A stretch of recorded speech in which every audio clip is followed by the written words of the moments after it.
2024 में 2004 दोहराया जाएगा।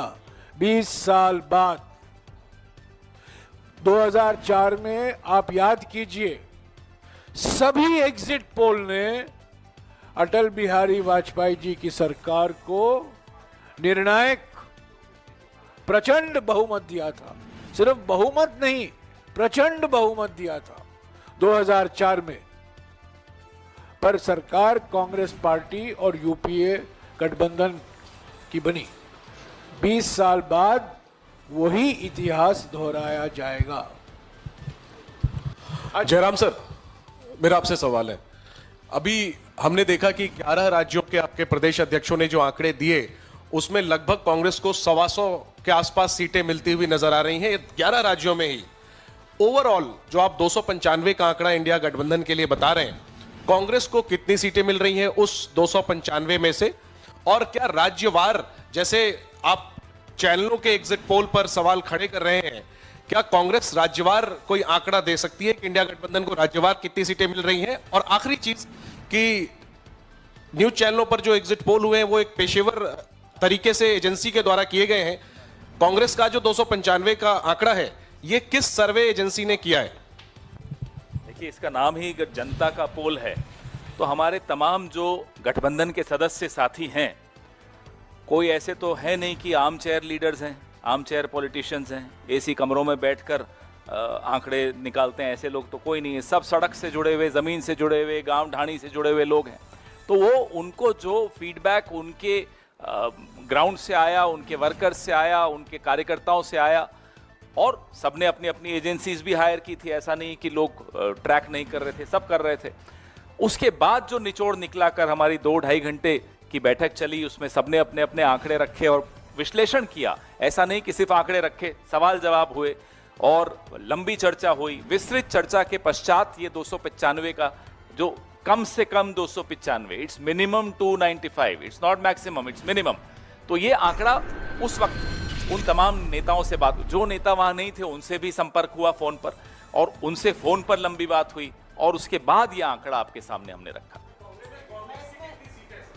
सुप्रिया जी, मैं कांग्रेस की सीटों पर नहीं, आप में से बहुत सारे साथी चुनाव मैदान में गए, आपने वहां से रिपोर्टिंग करी, जिन लोगों ने क्षेत्रों से रिपोर्टिंग करी, क्या आप इन आंकड़ों से वाकया रखते हैं?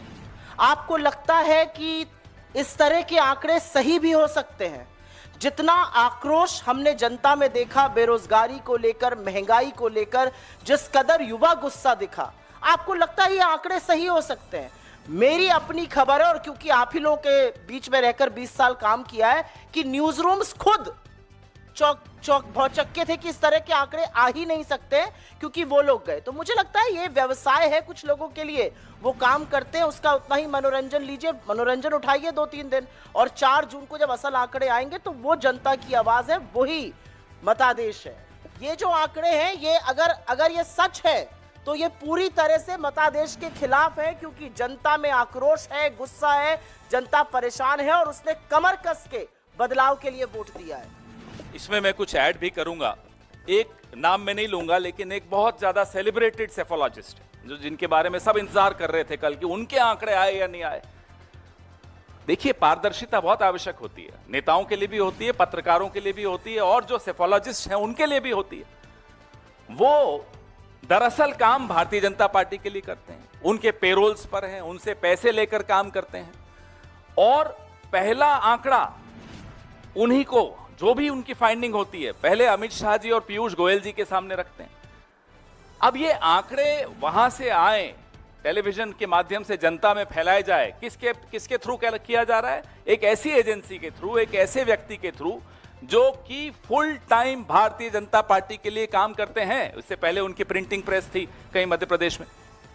तो ये सब बातें पारदर्शी तरीके से लोगों के सामने आनी चाहिए। ये सट्टा बाजार को इन्फ्लुएंस करना चाहते हो आप, चलिए कमा लीजिए 1-2 दिन। आप मंडे को शेयर मार्केट को इन्फ्लुएंस करना चाहते हो, चलिए मंडे को आप वो भी कमा लीजिए। आपके जो टेम्पो वाले दोस्त हैं उनको कमाना है, उनको कमाने लीजिए। लेकिन अगर आप कुछ और षड्यंत्र रच रहे हैं, if there is a conspiracy you are hatching and you are trying to legitimize that conspiracy through these आंकड़ास, then I am sorry the country is watching you. ये षड्यंत्र को आप एक जामा पहना रहे हैं कि नहीं साहब देखिए माहौल बन गया। ये माहौल क्यों बनाया जा रहा है, ये सवाल आज पूरा देश जानना चाहता है। सर एक मिनट। हाँ, सर, जिन राज्यों में एग्जिट पोल्स में बीजेपी को क्लीन स्वीप मिला है, मध्य प्रदेश, दिल्ली, उत्तराखंड, कोई खास वजह थी कि उनके कोई भी लीडर नहीं जुड़े? सर, वो सब दौरे में है यार। सारे लीडर्स की बात थी। इलेक्शन चल रहा हो वहां तो अब हाँ बिल्कुल, बहुत सही बात। जहां 1-1.5 करोड़ वोट बढ़ जाएं वो सवाल नहीं पूछ रहे आप, 2.5 करोड़, जहां 10 लाख ईवीएम्स मिसिंग है वो सवाल नहीं पूछ रहे, वो कॉन्स्पिरेसी नहीं दिख रही, जहां वो जिसको आप माई पोल एग्जिस्ट जो भी नाम है उसका, वो बीजेपी का कार्यकर्ता समझ लीजिए, वो सवाल नहीं पूछ रहे आप। यार कमाल कर रहे हो। 2.5 crore. Jairam sir, one question about what the concern you have raised to the ECIs, that the Home Minister is making calls to 150 DMs. Now the ECI has responded to it, and they have also asked the detailed information from your side, and they have said that no DM has mentioned about any such kind of influence being made by some of the person which is being there in the power. ये सब मनोवैज्ञानिक खेल है। निवर्तमान गृह मंत्री DM और collector से बात करते हैं 150, प्रधानमंत्री अफसरों को बुलाते हैं और 100 दिन का प्लान के बारे में बात करते हैं। निवर्तमान प्रधानमंत्री हैं।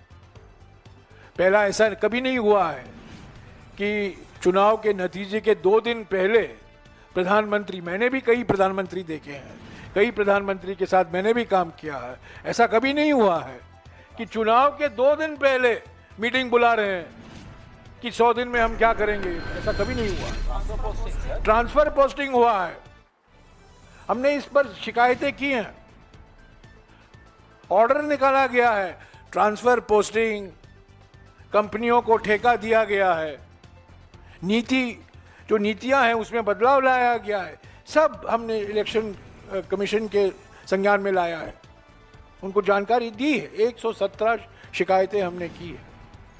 तो ये सब धमकी की एक रणनीति है इनकी, एक डर फैला रहे हैं, एक मनोवैज्ञानिक खेल खेला जा रहा है कि हम सत्ता में वापस आ रहे हैं।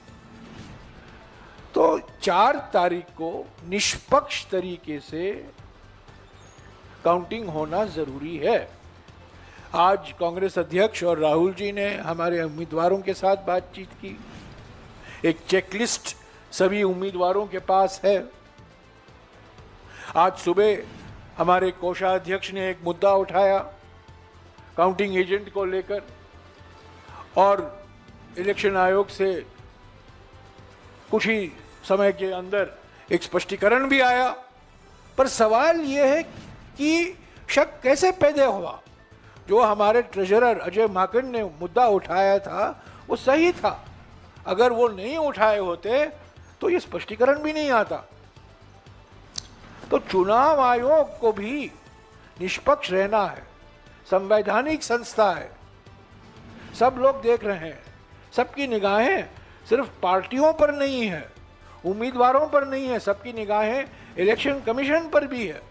पर अब तक जिस तरीके से इलेक्शन कमीशन ने अपना कार्य काम किया है, हमें विश्वास बिल्कुल देता ही नहीं है। पर आज भी हम उम्मीद करते हैं, क्योंकि हम चुनाव आयोग एक संवैधानिक संस्था है, उसका सम्मान करते हैं, उसकी एक गरिमा होती है और उनको निष्पक्ष तरीके से काम करना चाहिए। जयराम जी, एक सवाल है जो आप लोगों का अनुमान था और जो एग्जिट पोल आए हैं, जयराम जी एक सवाल दक्षिण भारत को लेकर है। जो एग्जिट पोल के नतीजे आए हैं उसमें खासतौर से तमिलनाडु या केरल जैसे जो राज्य हैं उसमें भी बताया गया है कि बीजेपी बड़ी अच्छी खासी संख्या में सीटें ले रही है। दक्षिण भारत में बीजेपी साफ, दक्षिण भारत में बीजेपी साफ।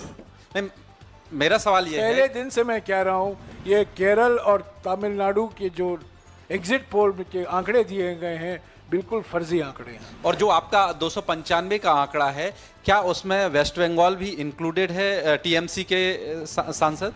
295 में सारे राज्यों शामिल हैं। ऐसा नहीं है कि हमने किसी स्टेट को छोड़ा है। पश्चिम बंगाल में भी हम जीत रहे हैं।